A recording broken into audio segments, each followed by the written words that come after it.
കാണുന്നില്ല എന്നെ?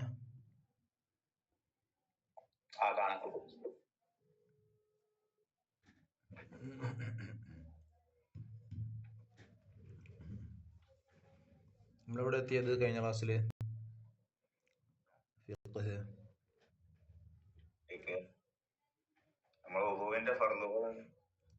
വുളുവിന്റെ ഫർളാണോ ഷർത്താണോ?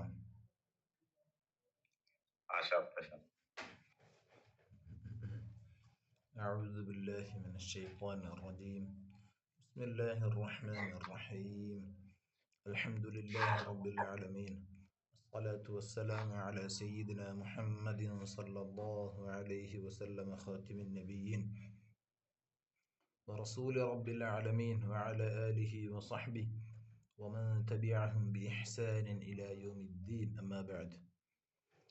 വുളുവിന്റെ ഷർത്തുകൾ ഓരോന്നാണ് പറയുന്നുള്ളത് അല്ലേ? വുളുവിന്റെ ഓരോ ഷർത്തുകളെ കുറിച്ചാണ് നമ്മൾ പറയുന്നുണ്ടായിരുന്നത്. ഒന്നാമത്തേത് മാഉം മുത്ലഖ് എന്ന് പറഞ്ഞു.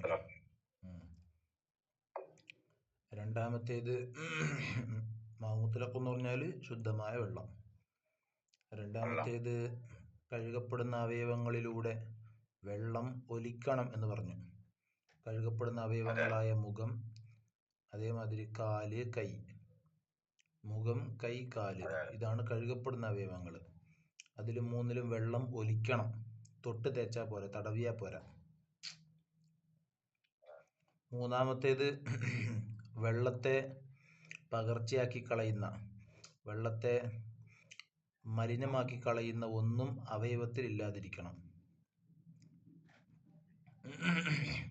അല്ലേ? സോപ്പ് പോലെയുള്ള, കുങ്കുമം പോലെയുള്ള, മറ്റെന്തെങ്കിലും, കുങ്കുമമാവട്ടെ, മൈലാഞ്ചി ആവട്ടെ, അല്ലെങ്കിൽ മറ്റു വല്ല കളറുകളാവട്ടെ, മഷിയാവട്ടെ, എന്താണെങ്കിലും ഇങ്ങനെ വെള്ളത്തെ മലിനമാക്കി കളയുന്ന, പകർച്ചയാക്കി കളയുന്ന ഒന്നും അവയവത്തിൽ ഇല്ലാതിരിക്കണം. അതന്നെ.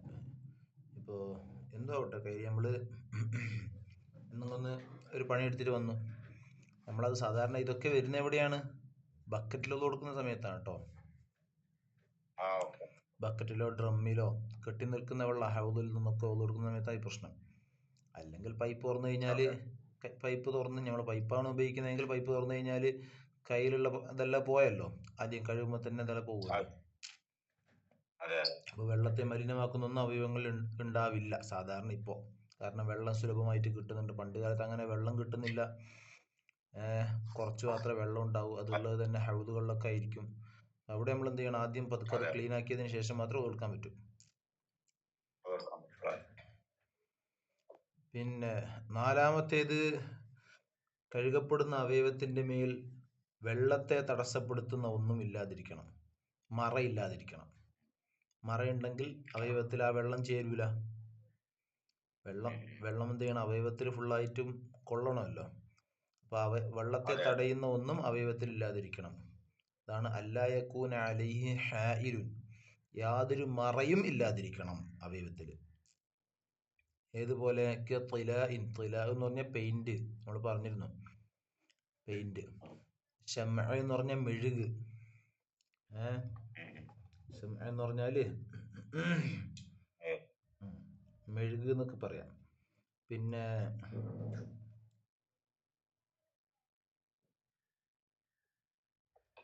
നമ്മൾ വാക്സ് എന്ന് പറയുന്നില്ലേ? വാക്സ് WAX, വാക്സ് സ്റ്റാച്ചു എന്നൊക്കെ പറയാറുണ്ട്. മെഴുക് പ്രതിമ. ആ മെഴുകില്ലാതിരിക്കണം. അത് ഉദാഹരണങ്ങളാണ്. വധുഹിനിൻ, ജാമിദിൻ, എന്താണ്? ഉറച്ച എണ്ണ ഇല്ലാതിരിക്കണം. ഉറച്ച എണ്ണ, നെയ്യ് പോലെയുള്ള ഉറച്ച എണ്ണ ഇല്ലാതിരിക്കണം. വഹിബിരിൻ, പിന്നെ മഷിയുടെ അടയാളം ഇല്ലാതിരിക്കണം.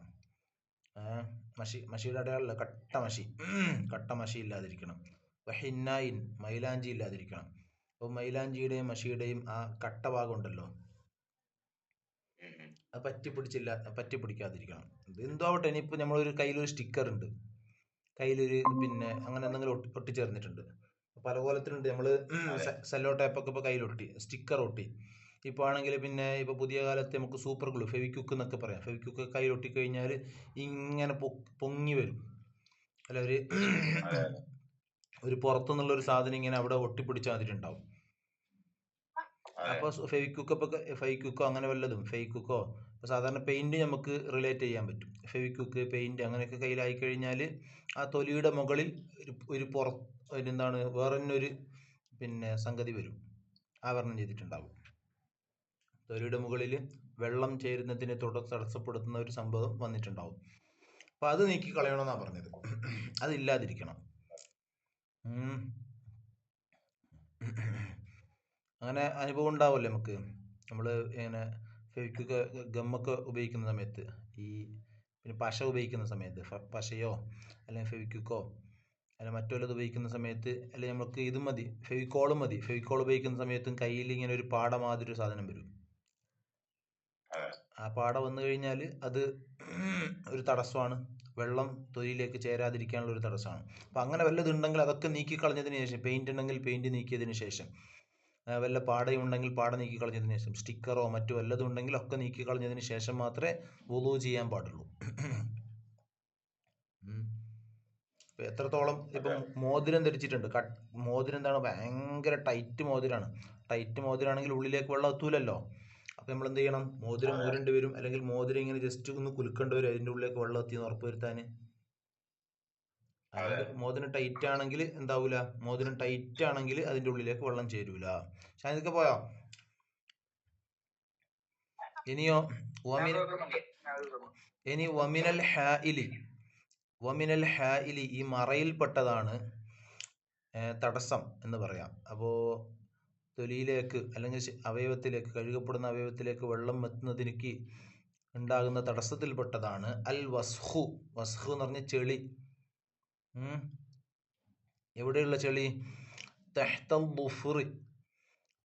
ദുഫുർ, നഖത്തിന് താഴെയുള്ള, നഖത്തിന് കീഴെയുള്ള പിന്നെന്താണ് ചെളി. അതെന്താണ്?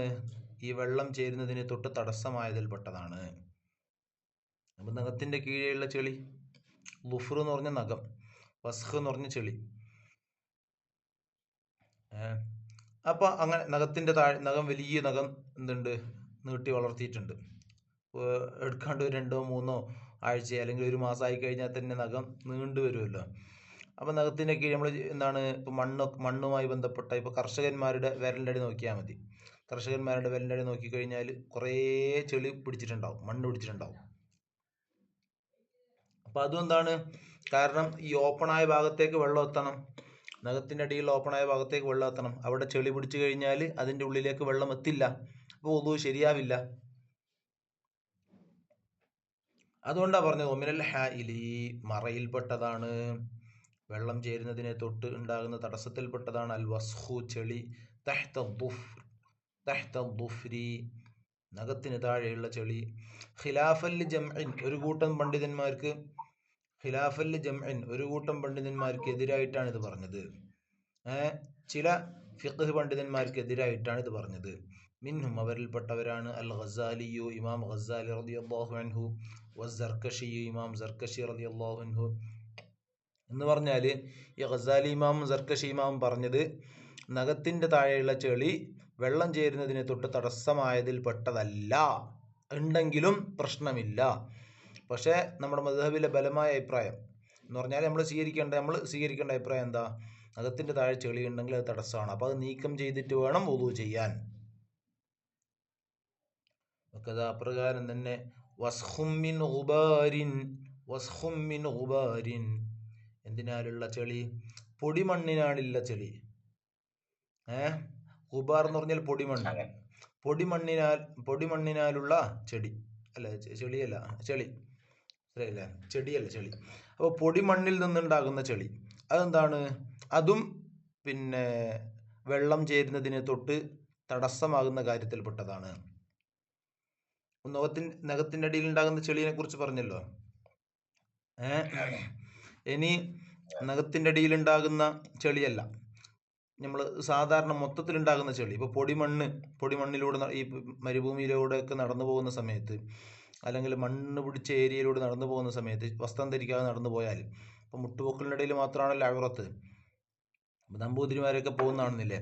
അപ്പോൾ അങ്ങനെ പോകുന്ന സമയത്ത് പൊടിമണ്ണിൽ നിന്ന് ചെളി രൂപപ്പെട്ടിട്ട് പിന്നെ ശരീരത്തിൽ ഫുള്ള് പറ്റിപ്പിടിക്കും. അങ്ങനെ ഉണ്ടാവാറുണ്ട്. അത് നമുക്ക് ഇപ്പം അനുഭവപ്പെടാൻ പറ്റില്ല. നമ്മളിപ്പോൾ എ സിയും കാര്യങ്ങളൊക്കെ പിന്നെ എ സി റൂമിൽ നിൽക്കുന്ന നമുക്ക് എന്ത് ചെളി. അപ്പോൾ കർഷകർക്കൊക്കെ അത് ശരിക്കും റിലേറ്റ് ചെയ്യാൻ പറ്റും. അപ്പോൾ പൊടിമണ്ണിനാലുള്ള ചെളി അതെന്താണ്, അതും വെള്ളം ചേരുന്നതിന് തൊട്ട് തടസ്സമാണ്. ഇപ്പോൾ കുറേ പൊടിമണ്ണ് പാറി പാറി പാറി കയ്യിലിങ്ങനെ പറ്റി പിടിച്ചിട്ടുണ്ട്. എങ്കിലും അതെന്താണ് പ്രശ്നമാണ്. വെള്ളം നമ്മൾ കൈ കഴുകുന്ന സമയത്ത് വെള്ളം ചേരാണ്ടിരിക്കും. അപ്പോൾ ആദ്യം നമ്മൾ എന്ത് ചെയ്യണം, ഇത് വൃത്തിയാക്കേണ്ടി വരും. എന്നിട്ടേ വുളൂ ചെയ്യാൻ പറ്റും. ഇനി എന്തല്ല, ദൂനൽ അറഖിൽ മുതജമ്മിദി, ദൂനൽ അറഖിൽ മുതജമ്മിദ്, കട്ടിയായ അല്ലെങ്കിൽ ഉറച്ച വിയർപ്പല്ല, ഉറച്ച വിയർപ്പല്ല. മുതജമ്മിദ് എന്ന് പറഞ്ഞാൽ ഉറച്ചത്. ഉറച്ച വിയർപ്പ് ചെളിയിൽപ്പെട്ടതല്ല. അപ്പം ഉറച്ച വിയർപ്പ് നമ്മൾ പിന്നെ കുളിക്കുന്ന സമയത്തേക്ക് ഇങ്ങനെ ചൊറിഞ്ഞ സമയത്ത് വിയർപ്പ് ഇങ്ങനെ ഇളകി വരലല്ലേ, വിയർപ്പ് ഇങ്ങനെ തരി തരിയായിട്ട് ഇളകി വരും. നമ്മൾ ശരീരത്തിലേക്ക് ഇങ്ങനെ വരക്കുന്ന സമയത്ത് നമ്മൾ നല്ലോണം ഹാർഡ് വർക്ക് ചെയ്ത് നമ്മൾ ടയറിങ് ആയ ജോബ് ചെയ്തിട്ടൊക്കെ കുളിക്കാൻ പോകുന്ന സമയത്ത് ഇങ്ങനെ വിയർപ്പ് ഒട്ടിപ്പിടിച്ചിട്ടുണ്ടാവും. അതല്ല, അതുണ്ടെങ്കിലും പ്രശ്നമില്ല. നമ്മൾ ചുരുക്കി പറഞ്ഞാൽ എന്താണ്, നഖത്തിൻ്റെ അടിയിലുള്ള ചെളി പ്രശ്നമാണ്, അത് നീക്കം ചെയ്യണം. അതേമാതിരി പൊടിമണ്ണിനാൽ രൂപപ്പെട്ട ചെളിയും പ്രശ്നമാണ്, അത് നീക്കി കളയണം. ഇനിയോ വദൂന അസരിൽ ഹിബിരി വ അസരിൽ ഹിന്ന, ദൂന അസരിൽ ഹിബിരി അസരിൽ ഹിന്ന. ഹിബിർ എന്ന് പറഞ്ഞെങ്കിൽ എന്താണ്, ഹിബിർ എന്ന് പറഞ്ഞാൽ എന്താ, നമ്മൾ മുകളിൽ പറഞ്ഞിരുന്നു. ഹിബിർ എന്ന് പറഞ്ഞാൽ തൊട്ട് മുകളിൽ വിഭാഗത്തിലുണ്ടത്. എന്താ റഫ്ക?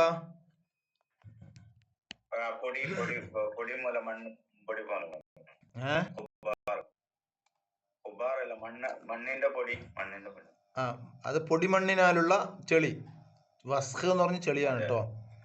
ഉബാർ എന്ന് പറഞ്ഞാൽ പൊടിമണ്ണ്, പൊടിമണ്ണിനാലുള്ള ചെളി. ഞാൻ ചോദിച്ചത് നമ്മളിവിടെ എത്തിയല്ലേ ഇപ്പോൾ. ദൂനൽ അറഖിൽ മുതജമ്മിദി, കർസർ കാണുന്നില്ലേ? ദൂനൽ അറഖിൽ മുതജമ്മിദി എന്ന് പറഞ്ഞാൽ ഉറച്ച വിയർപ്പ്. അറഖ് എന്ന് പറഞ്ഞാൽ വിയർപ്പ്, അൽ മുതജമ്മിദി ഉറച്ചത്. അപ്പോൾ ഉറച്ച വിയർപ്പ് അല്ല, ചെളിയിൽപ്പെട്ടതല്ല. അതുണ്ടെങ്കിലും വെള്ളത്തിന് തൊട്ട് തടസ്സമല്ല, വെള്ളം ശരീരത്തിൽ ചേരുന്നതിന് തൊട്ട് തടസ്സമല്ല. അതേമാതിരി വദൂന അസരിൽ ഹിബിരി, അസരിൽ ഹിബിർ എന്ന് പറഞ്ഞാൽ നമ്മളെ ഹിബിർ മുകളിൽ പറഞ്ഞിരുന്നു, മൈലാഞ്ചിയുടെ അടയാളം അല്ല. ഹിബിർ എന്ന് പറഞ്ഞാൽ മഷി, മഷിയുടെ അടയാളം, മഷിയുടെ അടയാളവും പ്രശ്നമല്ല. വ അസരിൽ ഹിന്ന, മൈലാഞ്ചിയുടെ അടയാളവും പ്രശ്നമല്ല. ഇവിടെ കണ്ടില്ല മുകളിൽ ഹിബിർ ഹന്ന, അത് രണ്ടും തടസ്സമാണ്. ഇപ്പോൾ മൈലാഞ്ചി എപ്പോൾ തടസ്സമാകുന്നത്, മൈലാഞ്ചിയുടെ കട്ട, നമ്മൾ മൈലാഞ്ചി തേക്കുമ്പോൾ സാധനം ഉണ്ടല്ലോ, അതിൻ്റെ എന്താ പറയുന്നത്, മാവ്, മൈലാഞ്ചിയുടെ മാവാണ് പ്രശ്നം. ആ മാവുണ്ടെങ്കിൽ വെള്ളം ചേരൂല. ആ മൈലാഞ്ചി കാരണമായിട്ടുണ്ടാകുന്ന അടയാളം ഉണ്ടല്ലോ, ഡിസൈന്, അത് വെള്ളം ചേരുന്നതിന് തൊട്ട് തടസ്സമല്ല, പ്രശ്നമില്ല. അതുണ്ടെങ്കിലും ഒതു കൊടുക്കുന്നത്. ഇപ്പോൾ പെണ്ണുങ്ങളൊക്കെ ഇപ്പോൾ മൈലാഞ്ചി ഇട്ട് കഴിഞ്ഞാൽ കളർ ഉണ്ടാവുമല്ലോ, അതോടുകൂടി ഒതു കൊടുക്കുന്നില്ലേ, അത് പ്രശ്നമില്ല, അത് അടയാളം പ്രശ്നമല്ല. അതേമാതിരി മഷി അങ്ങനെ തന്നെ, കട്ട മഷി ഒഴിച്ചു കഴിഞ്ഞാൽ എന്താണ്, പിന്നെ പശ പറ്റിപ്പിടിച്ചാൽ അതിൽ പറ്റിപ്പിടിച്ചിട്ടുണ്ടാകും, അത് വെള്ളം ചേരുന്നതിന് തൊട്ട് തടസ്സമാണ്. ഇനിയോ മഷിയൊക്കെ അതിൻ്റെ കട്ടയൊക്കെ കഴുകി കളഞ്ഞു, ആ മഷിയുടെ പിന്നെ പദാർത്ഥം ഫുള്ളായിട്ട് കഴുകി കളഞ്ഞാലും എന്തുണ്ടാവും, ഒരു അടയാളം ഉണ്ടാവും മഷീൻ്റെ, ആ അടയാളം പ്രശ്നമല്ല. മനസ്സിലായോ? മനസ്സിലായോ? ഇപ്പൊ ചുരുക്കി പറഞ്ഞാൽ എന്താ, കഴുകപ്പെടുന്ന അവയവങ്ങളിൽ വെള്ളം ചേരുന്നതിനെ തൊട്ട് തടസ്സപ്പെടുത്തുന്ന യാതൊന്നും ഇല്ലാതിരിക്കണം. അങ്ങനെ വെള്ളം ചേരുന്നതിനെ തൊട്ട് തടസ്സപ്പെടുത്തുന്ന വല്ലതും കഴുകപ്പെടുന്ന അവയവങ്ങളിൽ ഉണ്ടെങ്കിൽ അത് പ്രശ്നമാണ്. അത് മഷിയാവട്ടെ, പിന്നെ മൈലാഞ്ചീൻ്റെ മാവാവട്ടെ, അല്ലെങ്കിൽ പിന്നെ പെയിൻ്റ് ആവട്ടെ, സ്റ്റിക്കർ ആവട്ടെ, പശയാവട്ടെ, എന്തും ആവട്ടെ, അതില്ലാതിരിക്കണം. മനസ്സിലായോ ഷനീദ് ഖാന്?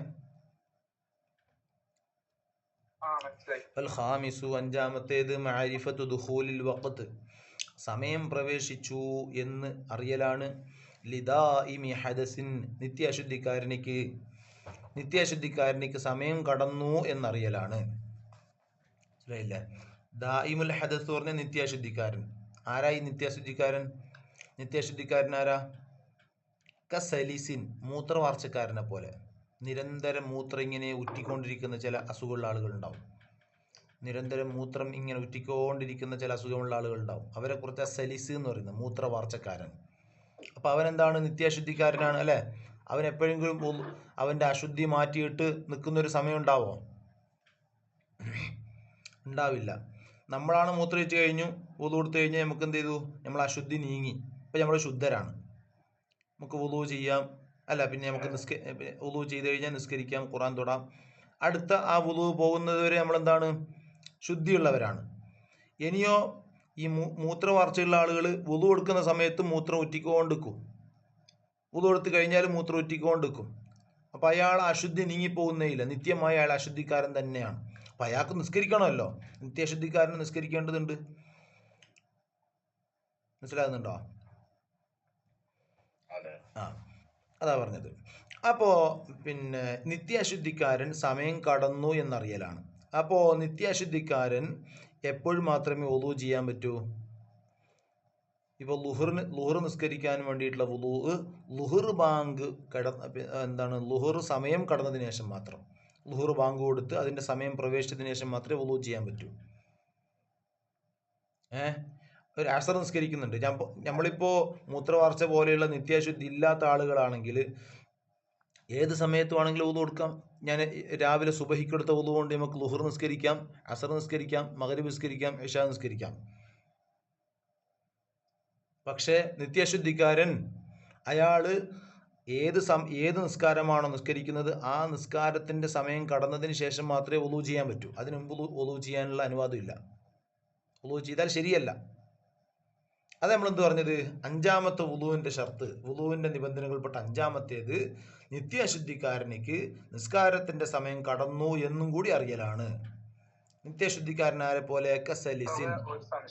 ആ,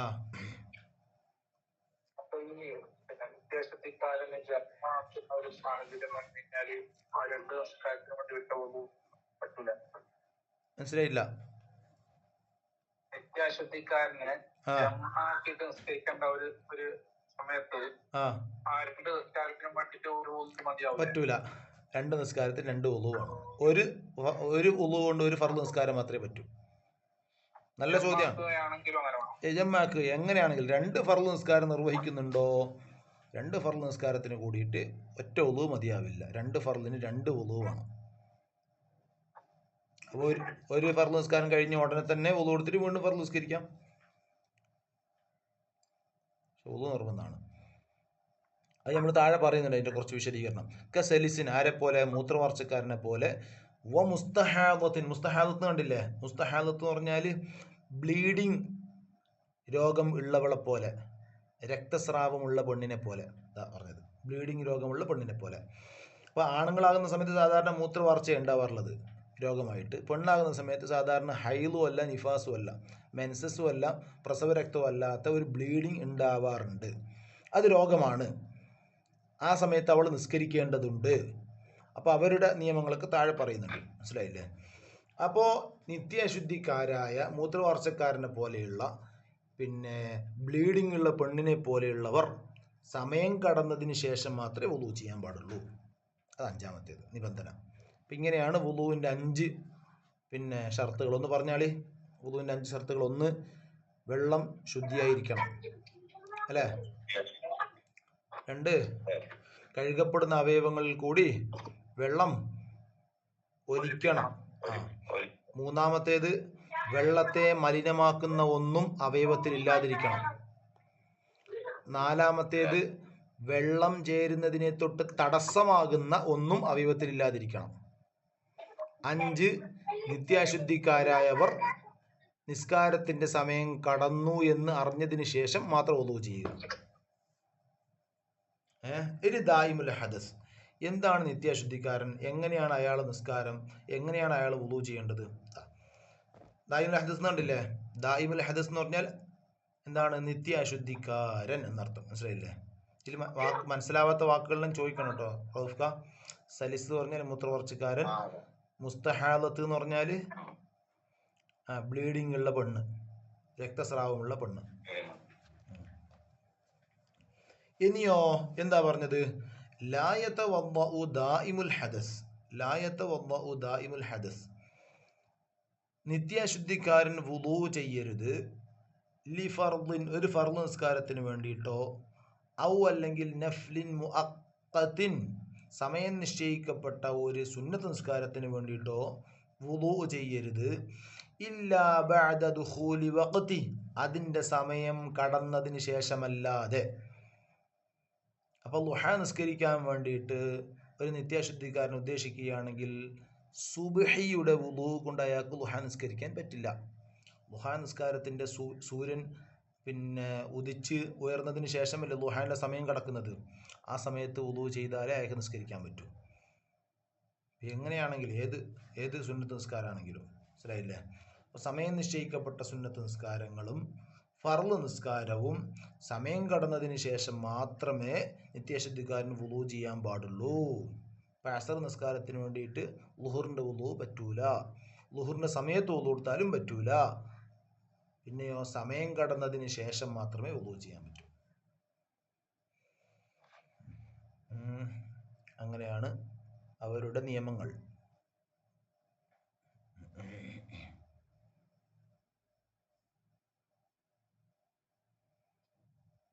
മനസ്സിലായോ?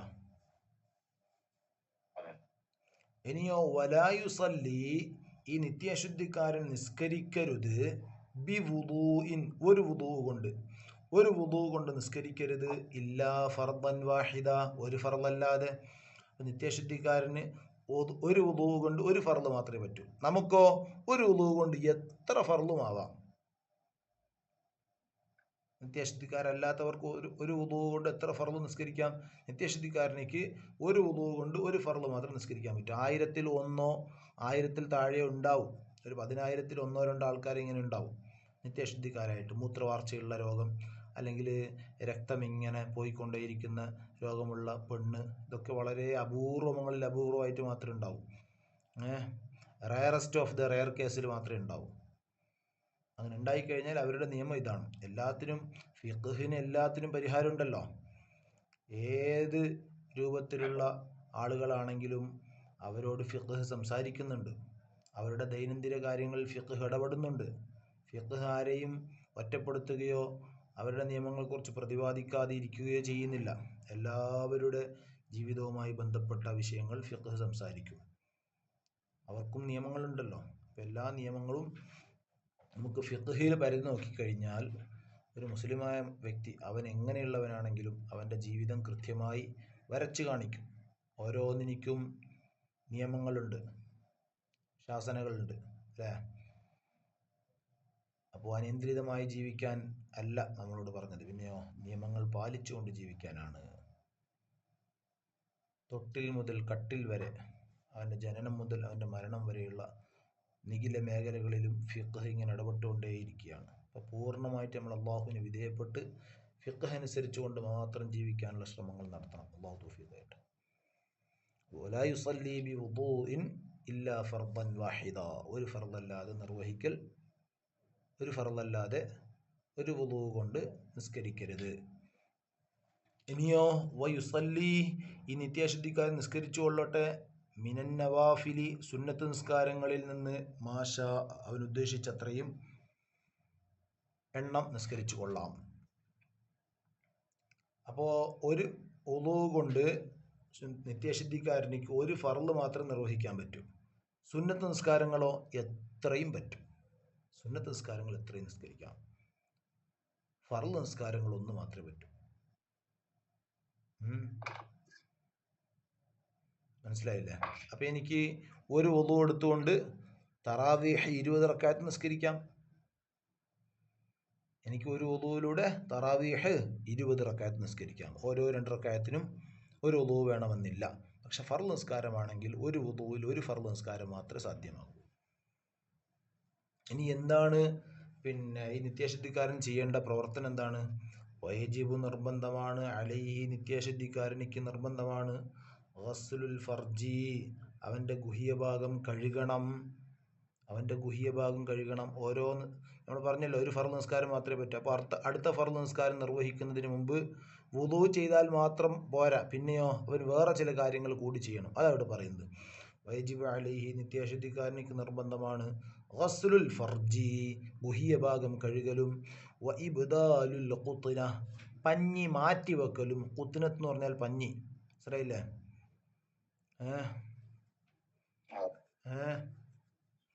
ഖുത്നത്ത് എന്ന് പറഞ്ഞാൽ പഞ്ഞി. അതാണ്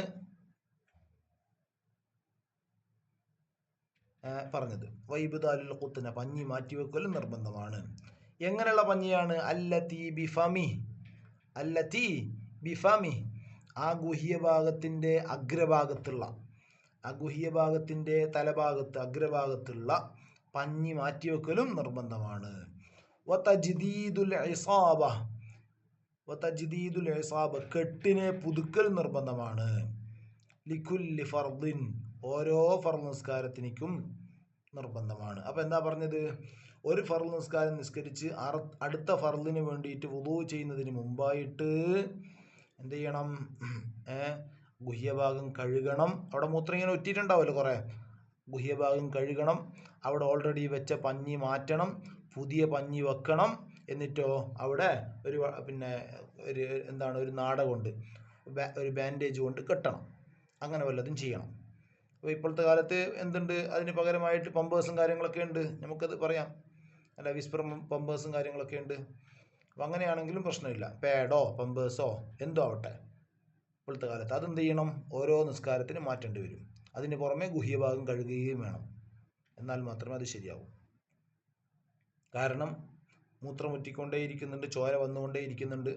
അപ്പോൾ അടുത്ത നിസ്കാരത്തിന് വേണ്ടിയിട്ട് വുളൂ ചെയ്യുന്നതിന് മുമ്പായിട്ട് അത് പുതുക്കിയതിന് ശേഷം മാത്രമേ വുളൂ ചെയ്യാൻ പറ്റൂ. അതേമാതിരി എന്തും നിർബന്ധമാണ്? വൽ മുബാദറത്തു ബിസ്സലാ നിസ്കാരത്തെ ഉടനടി നിസ്കരിക്കൽ നിർബന്ധമാണ്. നിസ്കാരത്തെ ഉടനടിയാക്കൽ നിർബന്ധമാണ്. എന്നിട്ട് ഇത് നമ്മളെന്ത് ചെയ്തു? ഒരു വ്യക്തി ളുഹർ വാങ്ങിയതിന് ശേഷം ളുഹർ നിസ്കരിക്കാൻ വേണ്ടി വുളൂ ചെയ്തു. ആ വുളൂ ചെയ്യുന്നതിന് മുമ്പായിട്ട് ഓൾറെഡി ഉണ്ടായിരുന്ന ബാൻഡേജ് മാറ്റി, ഗുഹ്യഭാഗം കഴുകി, പുതിയ പഞ്ഞി വെച്ചു. ബാൻഡേജ് കെട്ടിക്കഴിഞ്ഞാൽ പിന്നെ വെയിറ്റ് ചെയ്യരുത്, ഉടനടി തന്നെ നിസ്കരിക്കണം.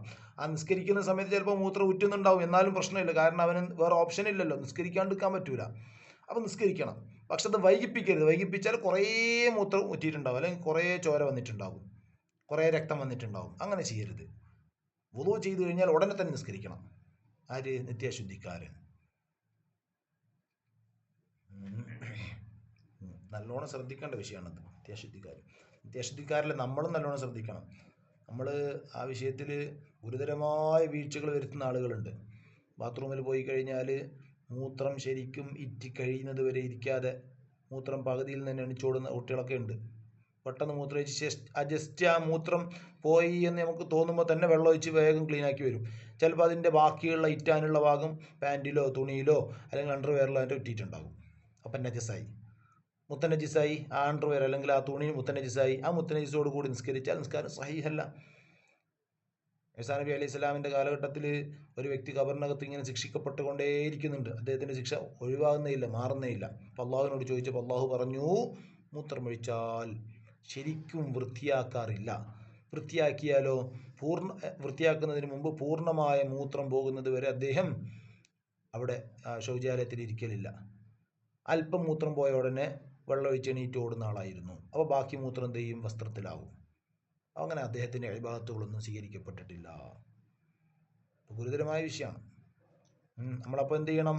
നമ്മൾ മൂത്രമൊഴിച്ച് കഴിഞ്ഞ് നമുക്ക് ആ പൂർണ്ണമായ ഫീലിംഗ്, പൂർണ്ണമായും ഇറങ്ങി എന്ന ഫീലിംഗ് കിട്ടിയതിന് ശേഷം മാത്രമേ കഴുകാൻ പാടുള്ളൂ. പിന്നെ നമ്മൾ ചെറുങ്ങനെ അതിന് വേണ്ടിയിട്ടാണ് ചെറിയ രൂപത്തിൽ എന്ത് ചെയ്യുക?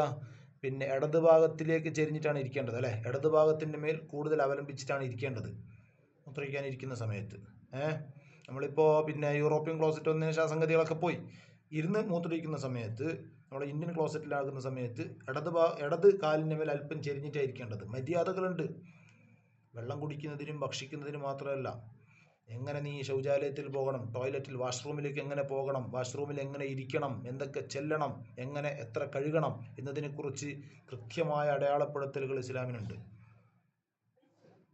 അതാണ് നമ്മളെന്ത് പറയുന്നത്, ഒബ്ജക്റ്റീവ് മൊറാലിറ്റി എന്ന് പറയുന്നത്. ഇത് വസ്തുനിഷ്ഠമാണ്. അള്ളാഹു കൃത്യമായി പഠിപ്പിച്ചു തന്നു. നമ്മളെ ലിബറലിസത്തിനും വിട്ടുകൊടുത്തതല്ല. കൃത്യമായി എന്ത് ചെയ്യണമെന്ന് പഠിപ്പിച്ചു, പിൻ പോയിന്റ് ചെയ്ത് പഠിപ്പിച്ചു തന്നിട്ടുണ്ട്. അതാണ് ഒബ്ജക്റ്റീവ് മൊറാലിറ്റി എന്നാണ് ഇസ്ലാമിനെ കുറിച്ച് പുതിയ കാലത്ത് പറയുന്നത്. ഒബ്ജക്റ്റീവ് മൊറാലിറ്റി, വസ്തുനിഷ്ഠമായി ധാർമ്മികത പഠിപ്പിച്ചു തരുന്ന മതം. അപ്പോൾ അതേമാതിരി നമ്മൾ എന്ത് ചെയ്യണം, അങ്ങനെ ഇരുന്ന് കഴിഞ്ഞ് മൂത്രം പോയി കഴിഞ്ഞാൽ വീണ്ടും ഒന്ന് തൊണ്ട അനക്കണം.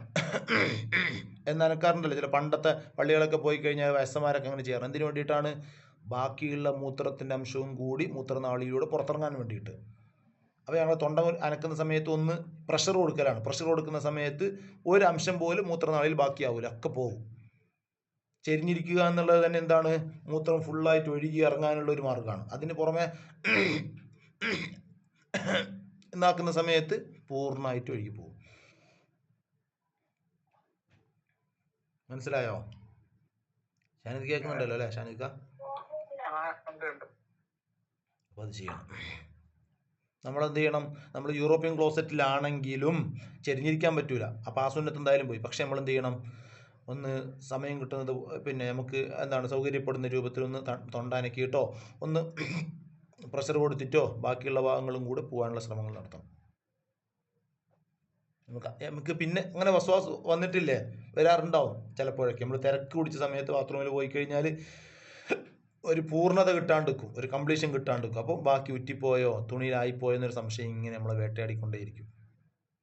അത് വല്ലാത്തൊരു വേട്ടയാടലാണ്. ഇത്തിൽ പിടിച്ചേട്ടാ.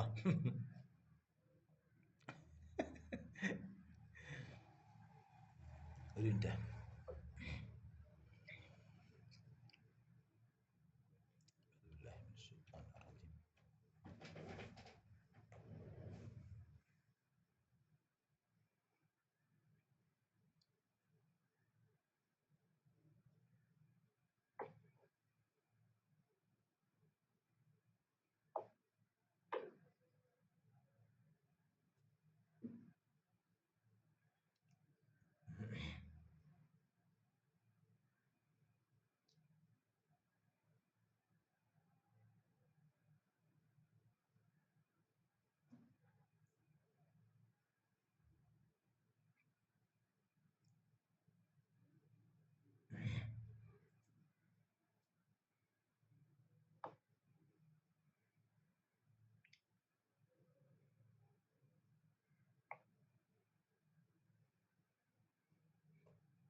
പോകുന്നില്ലല്ലോ വെള്ളം കുടിച്ചിട്ട്.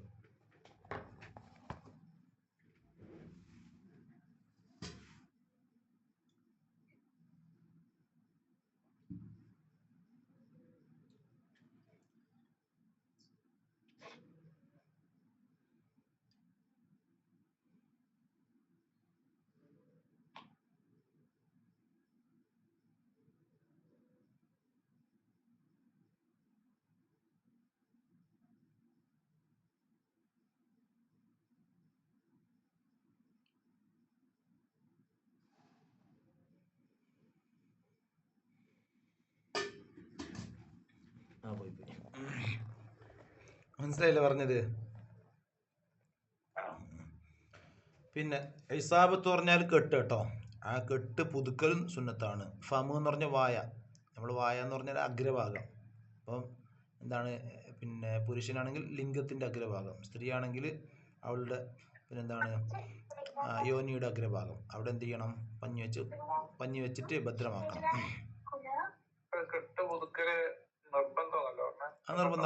നിർബന്ധമാണ്. ലിക്കുല്ലി ഫർളിൻ. അതേപോലെ എന്തും നിർബന്ധമാണ്. വൽ മുബാദറത്തു ബിസ്സല, നിസ്കാരത്തെ ഉടനടി നിർവഹിക്കൽ നിർബന്ധമാണ്. വൽ മുബാദറ എന്ന് പറഞ്ഞാൽ ഉടനടി നിർവഹിക്കുക, പെട്ടെന്ന് നിർവഹിക്കുക. അതുകൊണ്ട് തന്നെ ലാ യുഅഖിറു, ഈ നിത്യശുദ്ധിക്കാരൻ പിന്തിപ്പിക്കരുത്, ആ നിസ്കാരത്തെ ഇല്ലാ ലിമസ്ലഹതിഹാ, ആ നിസ്കാരത്തിൻ്റെ ചില ധാർമ്മികതയ്ക്ക് വേണ്ടിയിട്ടല്ലാതെ, നിസ്കാരത്തിൻ്റെ ചില ധാർമ്മികതയ്ക്ക് വേണ്ടിയിട്ടല്ലാതെ നിസ്കാരത്തെ പിന്തിപ്പിക്കരുത്. ഏതുപോലെ കന്തിലാലി ജമാഅത്തിന്, ഒരു ജമാഅത്ത് പ്രതീക്ഷിക്കും പോലെ. പള്ളിയിൽ ബാങ്ക് കൊടുത്ത ഉടനെ ആൾ വുദൂ ചെയ്തു, വുദൂ ചെയ്തിട്ട് പിന്നെ ഇഖാമത്ത് കൊടുക്കാൻ ജമാഅത്ത് തുടങ്ങാൻ 15 മിനിറ്റ് ഉണ്ട്, 1/4 മണിക്കൂറുണ്ട്, അത് പ്രശ്നമില്ല. അത് പ്രശ്നമില്ല. കന്തിലാലി ജമാഅത്തിന്, ഒരു ജമാഅത്തിനെ പ്രതീക്ഷിക്കും പോലെ. അല്ലെങ്കിൽ ജുമാ പ്രതീക്ഷിക്കും പോലെ. ജുമാക്ക് ചിലപ്പോൾ 1/2 മണിക്കൂറാവുമല്ലോ. അവന് പിന്നെ ജുമാക്ക് വേണ്ടിയിട്ട് അവിടെ പിന്നെ ഖത്തീബ് മിമ്പറിൽ കയറി നിസ്കാരത്തിന് കൈയിട്ടതിന് ശേഷം വീണ്ടും പോയി വുദൂ കൊടുക്കേണ്ടതില്ല. പിന്നെയോ നേരത്തെ വുദൂ ചെയ്തത് കൊണ്ട് തന്നെ ജുമാ നിസ്കരിക്കാം. അപ്പോൾ ജമാഅത്ത് പ്രതീക്ഷിക്കും പോലെ, ജുമാ പ്രതീക്ഷിക്കും പോലെ. അല്ലെങ്കിൽ ദഹാബിൻ ഇല മസ്ജിദിൻ, ഒരു പള്ളിയിലേക്ക് പ്രവേശിക്കും പോലെ. പള്ളിയിലേക്ക് പ്രവേശിക്കുക എന്ന് പറഞ്ഞാൽ വീട്ടിൽ നിന്നാണ് വുദൂ ചെയ്തത്, വീട്ടിൽ നിന്ന് വുദൂ ചെയ്തിട്ട് പള്ളിയിലേക്ക് ഒരു 5 മിനിറ്റ് നടക്കാനുണ്ട്, 10 മിനിറ്റ് നടക്കാനുണ്ട്. അങ്ങനെ എന്ത് ചെയ്തു, വീട്ടിൽ നിന്ന് പള്ളിയിലേക്ക് പോകുന്ന സമയം പ്രശ്നമില്ല. അപ്പോൾ ഇതേപോലെയുള്ള ജമാഅത്തും നിസ്കാരവുമായി ബന്ധപ്പെട്ട ചില ധാർമ്മികതയ്ക്ക് വേണ്ടിയിട്ടല്ലാത്ത അവസരത്തിലൊന്നും നിസ്കാരത്തെ പിന്തിപ്പിക്കരുത്. വുദൂ ചെയ്ത് ഉടനെ തന്നെ എന്ത് ചെയ്യണം, നിസ്കരിക്കണം. ഇന്തിലാർ എന്ന് പറഞ്ഞാൽ പ്രതീക്ഷിക്കുക കേട്ടോ. കന്തിലാരി ജമാഅത്തിൻ ഔ ജുമാഅത്തിൻ ഔ ദഹാബിൻ ഇലാ മസ്ജിദിൻ. ഇനിയോ വേജിബു നിർബന്ധമാണ്, അലൈഹി നിത്യശുദ്ധിക്കാരനിക്ക്, വുദൂആനി 2 വുദൂ ചെയ്യൽ നിർബന്ധമാണ്, ലിൽ ജുമാഅത്തി എന്താണ് ജുമാക്ക് വേണ്ടിയിട്ട്, ഇൻകാന നിത്യശുദ്ധിക്കാരനാണെങ്കിൽ, ഖത്തീബാണെങ്കിൽ, നിത്യശുദ്ധിക്കാരൻ ഖത്തീബാണെങ്കിൽ ജുമാക്ക് വേണ്ടിയിട്ട് 2 വുദൂ ചെയ്യൽ നിർബന്ധമാണ്. വുദൂ ലിൽ ഖുതുബത്തൈൻ, മിമ്പറിൽ കയറിയിട്ടുള്ള 2 ഖുതുബക്ക് വേണ്ടിയിട്ട് ഒരു വുദൂ, വവുദൂഉൻ ബഅദഹുമാ ലിസ്സലാ, വവുദൂഉൻ മറ്റൊരു വുദൂ ബഅദഹുമാ 2 ഖുതുബക്ക് ശേഷം ലിസ്സലാത്ത് നിസ്കാരത്തിന് വേണ്ടിയിട്ട്. അപ്പോൾ മിമ്പറിൽ കയറിയിട്ടുള്ള 2 ഖുതുബക്ക് വേണ്ടിയിട്ട് ഒരു വുദൂവും, അത് കഴിഞ്ഞ് ഉടനെ തന്നെ ഖത്തീബ് എന്ത് ചെയ്യണം, അടുത്ത വുദൂ ചെയ്യണം. എന്തിനു വേണ്ടിയിട്ട്, നിസ്കരിക്കാൻ വേണ്ടിയിട്ട്. അപ്പോൾ അതെന്ത് ചെയ്യണം, നിത്യശുദ്ധിക്കാരനാണ് ഖത്തീബെങ്കിൽ ഫുള്ള് മിഹ്റാബിൻ്റെ അടുത്ത് ബക്കറ്റും പാട്ടെല്ലാം റെഡിയാക്കി വെക്കണം വുദൂ ചെയ്യാൻ വേണ്ടിയിട്ട്. അല്ലെങ്കിൽ ടാപ്പുള്ള അടുത്ത് എന്ത് ചെയ്യണം, മിഹ്റാബ് ആക്കണം. ഖത്തീബ് ഖുതുബ കഴിഞ്ഞ ഉടനെ തന്നെ അടുത്ത വുദൂവിനുള്ള സെറ്റ് ചെയ്ത് കൊടുക്കണം.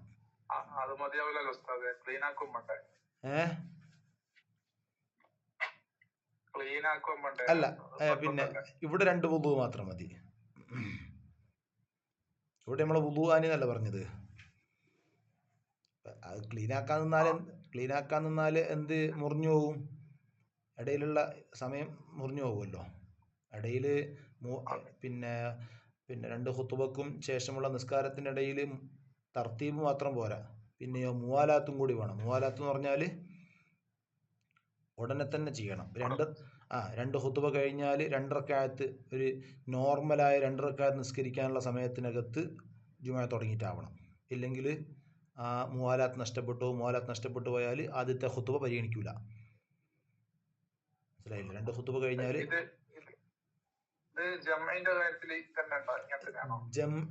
മുന്തിച്ച് ജംഅ ചെയ്യുന്ന സമയത്ത് ഇത് ബാധകമാണ്. അവിടെയും മുന്തിച്ച് അല്ലല്ല, അവിടെ വുദൂ മാത്രം പോരാ. അവിടെ എന്ത് ചെയ്യണം, വുദൂ മാത്രം പോരാ, അവിടെ എന്ത് ചെയ്യണം. പക്ഷെ അതുകൊണ്ട് തന്നെ മുന്തിച്ച് ജംഅ ചെയ്യാൻ ഈ നിത്യശുദ്ധിക്കാരന് പറ്റാത്തൊരവസ്ഥ ഉണ്ടാവും. പറ്റുകയാണെങ്കിൽ പ്രശ്നമില്ല. എന്ന് പറഞ്ഞാൽ വേഗം നടക്കണം, വേഗം ആക്കുകയാണെങ്കിൽ പ്രശ്നമില്ല. നമ്മൾ പറഞ്ഞല്ലോ എന്താണ് ഒരു നോർമലായിട്ട് 2 റക്അത്ത് നിസ്കരിക്കാനുള്ള സമയത്തിൻ്റെ അളവിനെ കുറിച്ചാണ് മുവാലാത്ത് എന്ന് പറയുന്നത്. ഏകദേശം ഒരു 2 മിനിറ്റ് 3 മിനിറ്റ് 2ൻ്റെയും 3 മിനിറ്റിൻ്റെ ഇടയിലുള്ള സമയം, അതിനകത്ത് എന്ത് ചെയ്യണം, മുന്തിച്ച് ജംഅ ചെയ്യുന്ന സമയത്ത് അസറിനെ ളുഹറിലേക്കും ഇശാഇനെ മഗ്രിബിലേക്കും മുന്തിച്ച് ജംഅ ചെയ്യുന്ന സമയത്ത് 2ാമത്തെ നിസ്കാരം വേഗം തുടങ്ങണം. അതേമാതിരി ജുമായിലും 2 ഖുതുബ കഴിഞ്ഞാൽ ഉടനെ തന്നെ എന്ത് ചെയ്യണം, നിസ്കാരം തുടങ്ങണം. അല്ലെങ്കിൽ ആ മുവാലാത്ത് നഷ്ടപ്പെട്ടു പോകും. മുവാലാത്ത് നഷ്ടപ്പെട്ടു പോയി കഴിഞ്ഞാൽ ഖുതുബ പരിഗണിക്കപ്പെടില്ല. മനസ്സിലായില്ലേ? നമുക്ക് അതും കൂടെ വായിച്ച് നിർത്താം. അൽ മാ ഉൽ മുത്തലഖ്. എന്താ മാ മുത്തലഖ് എന്ന് പറഞ്ഞാൽ ശുദ്ധമായ വെള്ളം. നമ്മൾ 1ാമത്തെ ഷർത്ത് പറഞ്ഞു, മാ മുത്തലഖ് വേണം. എന്താ ഈ മാ മുത്തലഖ്, എവിടുന്ന് കിട്ടും മാ മുത്തലഖ്? കടയിൽ പോയിട്ട് ചോദിക്കൊണ്ടല്ലേ മാ മുത്തലഖ് ഉണ്ടാകാൻ 2 ലിറ്റർ എന്ന്. അല്ല, എന്താ മാ മുത്തലഖ് എന്ന് പറഞ്ഞാൽ യുഷ്തറത്തു, നിബന്ധനയാണ്, ലികുല്ലി തഹാറ, എല്ലാ ശുദ്ധീകരണത്തിനും നിബന്ധനയാണ്, മാ ഉൻ തഹൂർ എന്ന നിബന്ധനയാണ്. ശുദ്ധമായ വെള്ളം നിർബന്ധമാണ്. എല്ലാ ശുദ്ധീകരണത്തിനും ശുദ്ധമായ വെള്ളം വേണം. എന്താണ് ശുദ്ധമായ വെള്ളം എന്ന് പറഞ്ഞാൽ? വഹുവ താഹിറു ഫീ നഫ്സി, സ്വമേധയാ ശുദ്ധിയുള്ളതും, വൽ മുതഹിറു ലിഗൈരി, മറ്റൊന്നിനെ ശുദ്ധീകരിക്കുന്നതും. സ്വമേധയാ ശുദ്ധിയുള്ളതും മറ്റൊന്നിനെ ശുദ്ധീകരിക്കുന്നതുമായ വെള്ളത്തെക്കുറിച്ചാണ് മാഉൻ തഹൂർ അല്ലെങ്കിൽ മാഉൻ മുത്തലഖ് എന്ന് പറയുന്നത്, ശുദ്ധമായ വെള്ളം. നമ്മൾ സാധാരണ സർവത്ത് ഉപയോഗിച്ചിട്ട് പ്ലേറ്റും പാത്രമെല്ലാം കഴുകോ? ഇളനീര് വെള്ളം ഉപയോഗിച്ചിട്ട് നമ്മൾ തുണി അലക്കോ? ഇല്ല. അപ്പം അതൊക്കെ എന്താണ്? സർവത്താണെങ്കിലും ചായയാണെങ്കിലും ഇളനീര് വെള്ളമൊക്കെ എന്താണ്? സ്വമേധയാ ശുദ്ധിയുണ്ട്, മറ്റൊന്നിനെ ശുദ്ധീകരിക്കാനുള്ള കെൽപ്പില്ല. പിന്നെയോ നമ്മൾ കിണറ്റിൽ നിന്ന് കിട്ടുന്ന വെള്ളം, പുഴയിൽ നിന്ന് കിട്ടുന്ന വെള്ളം, പിന്നെ എന്താണ് നമ്മൾ കുഴിച്ചാൽ കിട്ടുന്ന വെള്ളം, അത് പിന്നെ തോടുന്നും കുളത്തു നിന്നൊക്കെ കിട്ടുന്ന വെള്ളം, കുളം, കിണർ, തോട്, പുഴ, അവിടെ നിന്നൊക്കെ കിട്ടുന്ന വെള്ളം ഉണ്ടല്ലോ, നമ്മൾ ടാപ്പ് തുറന്നാൽ വരുന്ന വെള്ളം. അതാണെന്ത്? സ്വന്തം ശുദ്ധിയുള്ളതും മറ്റൊന്നിനെ ശുദ്ധീകരിക്കാൻ ഉപയോഗിക്കുന്നതും. നമുക്ക് പാത്രം കഴുകാൻ പറ്റും, അല്ലേ? പാത്രം കഴുകാൻ പറ്റും, നേസിനെ കഴുകാൻ പറ്റും, തുണി അലക്കാൻ പറ്റും, നമ്മൾ സ്വന്തമായിട്ട് നേസായാലും ശരീരത്തിൽ നേസായാലും കുളിക്കാൻ പറ്റും. അപ്പോൾ സ്വന്തമായിട്ട് ശുദ്ധിയുണ്ട്, മറ്റൊന്നിനെ ശുദ്ധീകരിക്കാൻ പറ്റുന്ന ലോകത്ത് ഒറ്റ ഒരു ഒബ്ജക്റ്റ് മാത്രമേ ഉള്ളൂ. എന്ത്? വെള്ളം മാത്രം, ശുദ്ധമായ വെള്ളം. മറ്റൊന്നിന് ആ ശേഷിയില്ല. അതുകൊണ്ടാണ് ഖാല തആല, അല്ലാഹു തആല ഖുർആനിൽ പറഞ്ഞിട്ടുണ്ട്, വഅൻസൽനാ മിനസ്സമാഇ മാഅൻ തഹൂറാ, വഅൻസൽനാ, നാം ഇറക്കിത്തന്നു, മിനസ്സമാ, ആകാശലോകത്തിൽ നിന്നും നാം ഇറക്കിത്തന്നു, മാഅൻ തഹൂറാ, ശുദ്ധമായ വെള്ളത്തെ. അല്ലെ, ശുദ്ധമായ വെള്ളത്തിൻ്റെ ഉത്ഭവം ഏതാ? ശുദ്ധമായ വെള്ളം കിട്ടാനുള്ള ഒരു സോഴ്സ് ഏതാ? മഴയാണ്. അള്ളാഹു മഴ ഇറക്കി തന്നാൽ ശുദ്ധമായ വെള്ളം കിട്ടും. ഉണ്ടാ, നമ്മൾ പിന്നെ കടലിൽ നിന്നുള്ള വെള്ളവും ഉപയോഗിക്കാൻ പറ്റുമോ? ഉപയോഗശൂന്യമായ വെള്ളമാണ് കടലിലെ ഉപ്പുവെള്ളം. ഭൂമിയിൽ 2/3 എന്താണ് ജലമാണെങ്കിലും ഉപയോഗപ്രദമായ വെള്ളം എത്രയേ ഉള്ളൂ? വെറും ഭൂമിയിൽ അവൈലബിളായ വെള്ളത്തിൻ്റെ 8% മാത്രമാണ് ഉപയോഗപ്രദമായ വെള്ളം. 8%. 92% യൂസ്ലെസ് ആയ വെള്ളമാണ് കടലിലെ വെള്ളം. ഉപ്പുവെള്ളം മനുഷ്യനെ കുടിച്ച് ജീവിക്കാൻ പറ്റുമോ? ഡ്രിങ്കിങ് വാട്ടർ ആക്കാൻ പറ്റുമോ? മറ്റു വല്ല പർപ്പസിന് ഉപയോഗിക്കാൻ പറ്റുമോ? പറ്റില്ല. പക്ഷേ അള്ളാഹു എന്ത് ചെയ്തു? അള്ളാഹു മഴയിലൂടെയാണ് ഇവിടെ ശുദ്ധജല സ്രോതസ് നിലനിർത്തുന്നത്. അള്ളാഹു തന്നെ വേണം. അതുകൊണ്ടാണ് ശുദ്ധീകരണത്തിന് വേണ്ടി പറ്റും. പക്ഷെ നമ്മൾ ശുദ്ധീകരണം നടത്തിയാൽ എന്താവും? അത് ശരിയാവില്ലല്ലോ. പറ്റിപ്പിടിക്കും, പശു നക്കിയാൽ അതിന് ഉണ്ടാവും. നമ്മൾ കാല് കടലത്തെ വെള്ളത്തിൽ നമ്മൾ പിന്നെ ബീച്ചിലൊക്കെ പോയിട്ട് കാലിൽ വെള്ളം കൊണ്ടാത്ത നമ്മളെന്താ കയ്യിൽ കടലിൽ ഇറങ്ങും, കാല് നനക്കും. അതിന് ശേഷം നമ്മളെന്താ ചെയ്യൽ? നേരെ ടാപ്പിൻ്റെ മൂട്ടിലേക്കല്ല പോലെ, എന്നിട്ട് കഴുകിക്കളയും. അല്ലാണ്ട് ആ കടലിലെ വെള്ളം കൊണ്ടല്ല കാല് വൃത്തിയായല്ലോ എന്നിട്ട് അങ്ങനെ പോവല്ലാരും. നേരെ ടാപ്പിൻ്റെ മൂലക്ക് പോയിട്ട് കഴുകിയിട്ടാ പോലെ. എന്ന് പറഞ്ഞാൽ ഒരു പറ്റിപ്പിടിക്കലുണ്ടാവും, നമുക്കൊരു ഒരു ഒരു ഒരു വിശ്വാസം ഉണ്ടാവും, അല്ലേ? ഒരു വൃത്തിയാവാത്തൊരു രൂപത്തിലുണ്ടാവും. അപ്പം അതിന് ശുദ്ധിയായ വെള്ളം, ശരിയല്ലോ, യൂസ്ഫുള്ളായ എന്താണ് വെള്ളം തന്നെ വേണം, ശുദ്ധമായ വെള്ളം.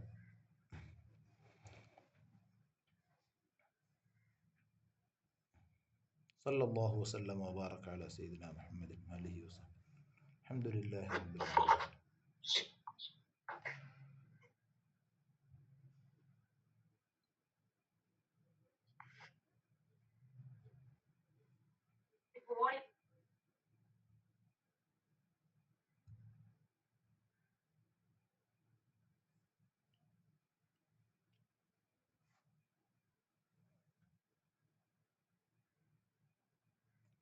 ഓക്കെ അല്ലേ?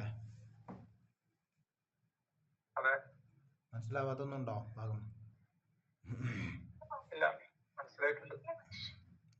ഒന്ന് കേട്ടോ, ഞാൻ റെക്കോർഡിങ് അയച്ചുതരാം. അസ്സലാമു അലൈക്കും.